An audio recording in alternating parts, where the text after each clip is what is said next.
యమ్మీ boiled egg omelette. Trust me guys, taste అయితే చాలా బాగుంది. నాలా కుకింగ్లో జీరో నాలెడ్జ్ ఉన్న వాళ్ళకి ఈజీ అండ్ యమ్మీ రెసిపీ ఇది. ఫస్ట్లీ ఎగ్ తీసుకొని దాన్ని బ్రేక్ చేసి బీట్ చేయాలన్నమాట. నేను 2 ఎగ్స్ తీసుకున్నాను, కొంచెం సాల్ట్ కూడా వేసాను. నెక్స్ట్ చిన్న ప్యాన్ తీసుకొని అందులో ఆయిల్ వేసి నేను ముందుగానే ఒక ఎగ్ని బాయిల్ చేసి పెట్టుకున్నాను. ఆ ఎగ్ని ఇందులో వేసాను. కొంచెం ఈ ఎగ్ ఫ్రై అయిన తర్వాత మనం ముందుగా బీట్ చేసుకొని పెట్టుకున్నాం కదా 2 ఎగ్స్ని, అది ఇందులో వేసేయాలన్నమాట.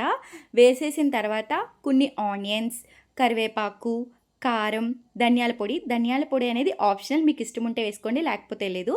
ఆ తర్వాత కొంచెం టేస్ట్ కోసం సాల్ట్ వేసుకున్నాను. ఒక సైడ్ కుక్ అయిపోయిన తర్వాత ఇంకొక సైడ్కి తిప్పాలన్నమాట. అంతే, యమ్మీ యమ్మీ బాయిల్డ్ ఎగ్ ఆమ్లెట్ రెడీ అయిపోయింది. టేస్ట్ అయితే చాలా బాగుంది, మీరు కూడా ట్రై చేసేయండి. అలానే Agra room tour retiring room అని నేను లాంగ్ వీడియో చేశాను, కిందన యారో మార్క్ కనిపిస్తుంది కదా, అక్కడ క్లిక్ చేసి చూసేయండి. అలానే సబ్స్క్రైబ్ చేసుకోవడం మర్చిపోకండి. బాయ్.